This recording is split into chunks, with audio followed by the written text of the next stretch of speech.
Good afternoon and welcome to Welsh Peaks. I'm Nkole Menari. The headlines. Despite the heat wave, a record number of people turn out at the Royal Welsh Show. Cattle breeders getting ready to export to new countries. And a fun trip around the show with our colorful reporter. The sun is shining on the Royal Welsh Show in Built Wells, a bit too much for some.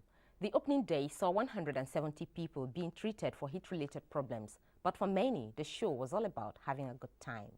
It doesn't keep very many, just 3 brood mares.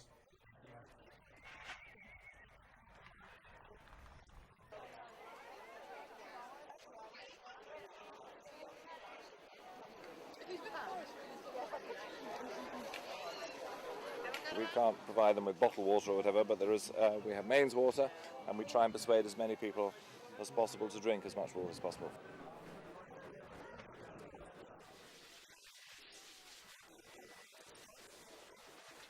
In all the sections, we have tried to improve over the years the ventilation in the buildings by putting in fans and things, and there were no animals in distress, although it was extremely hot.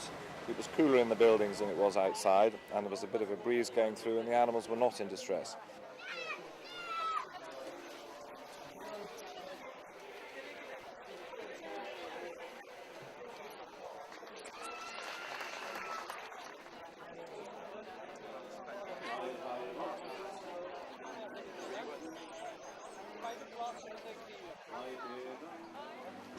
Just the atmosphere, really. Everybody's the heat's not affecting anybody really. It's really nice. So.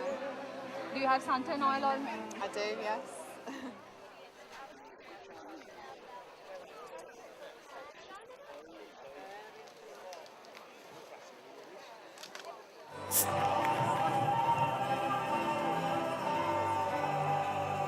That was wonderful. The weather prediction says there is going to be a heat wave during the show.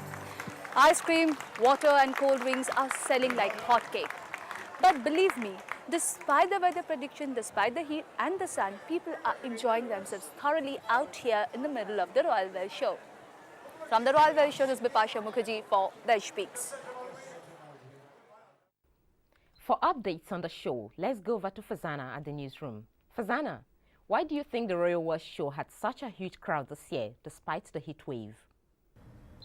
One of the main reasons why there has been an increase in attendance this year is because children were granted their school holidays a week early so that they could attend the Royal Welsh Show with their families. However, the heat did take its toll on the visitors, with temperatures reaching a sweltering 37 degrees Celsius this week. More than 500 people were treated with heat-related injuries, including dehydration. So the advice is to drink plenty of water. Back to you, Coley. Thank you, Fazana. Still to come on Welsh Peaks, we took a trip with Blambo the Clown at the Royal Welsh Show. Meat producers at the Royal Welsh Show have a reason to celebrate. The ban on Welsh beef and lamb exports has been lifted, and breeders are now confident of exporting to countries in the Middle East for the very first time. For the first time in 10 years, Welsh sheep and cattle breeders are optimistic about the future. They have been struggling since exports of beef and lamb were hit by BSE and foot and mouth epidemic. Since the ban was lifted in May, financial prospects look brighter now. We've already started exporting lamb into the schools in Rome. We've got a lot of other lamb going into Rome, and we're moving into the Far East now. We believe we'll be into the United Arab Republic, and we think that that'll spin off into other countries in the Middle East. We're really positive. We're really confident now that we can take the Welsh farming industry forward. Lifting of the ban has boosted the confidence of young cattle and sheep breeders like Craig Ingram. In the longer term, things are looking up for the British beef and sheep industry. Definitely, yeah, it gives you a bit more encouragement. Enjoy the show, and hope that the future is brighter. Yeah, definitely. But there are differences. Skeptics think it will be a long time before the industry stabilizes. We're all hoping that it'll get better, because the cattle prices have been terrible low. If it'll rise, it'll make a lot of difference to all the farmers, because at the moment it's just on the breadline, really.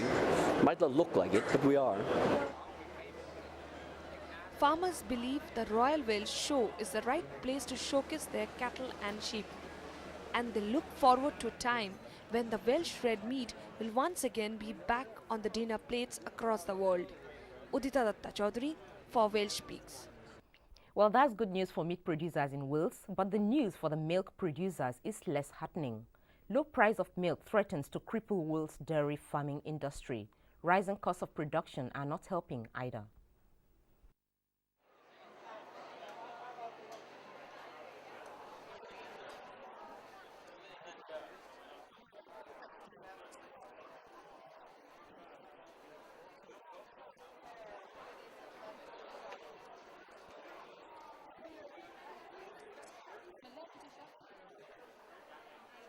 We've been in a difficult situation for probably a year, perhaps 2 years, where we feel very strongly that the supermarkets are controlling the market. We have no power.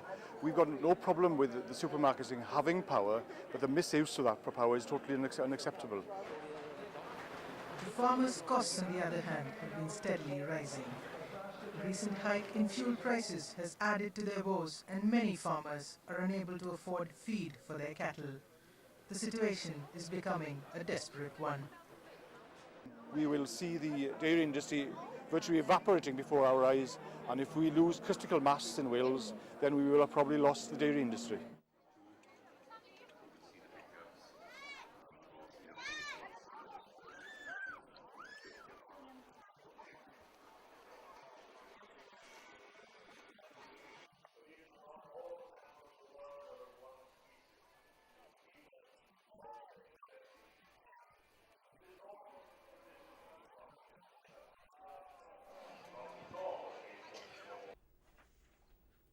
Blambo the Clown has sent us a special report on the show, so now let's go over to him at the showground.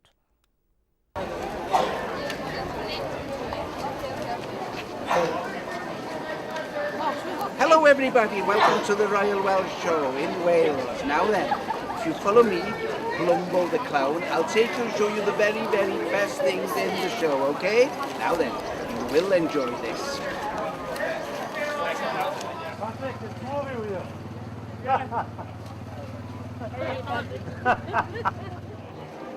Now then, to my right here is the main ring. In the main ring they have all the top class animals and also all the different types of exhibitions. It's one of the best in the world.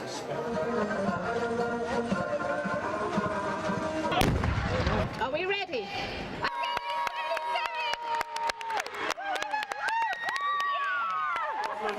Southern Ireland, then Kingdom, Belgium, England are having a few problems, trying to play catch up and make it more mistakes, so West Glamorgan finishing in 5th. The Royal Welsh Show not only caters for the agricultural community but also for families in general.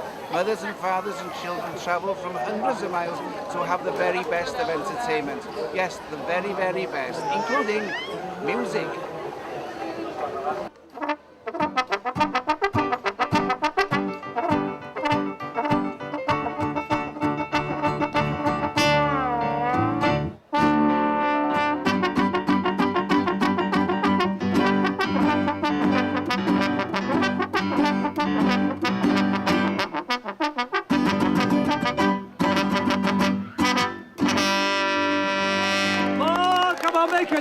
Encore, Rule Britannia!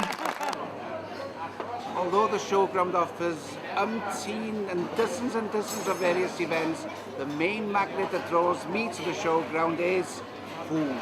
Oh, plenty of different food from all parts of the world. But remember, Wales does have some special dishes also. Excuse me.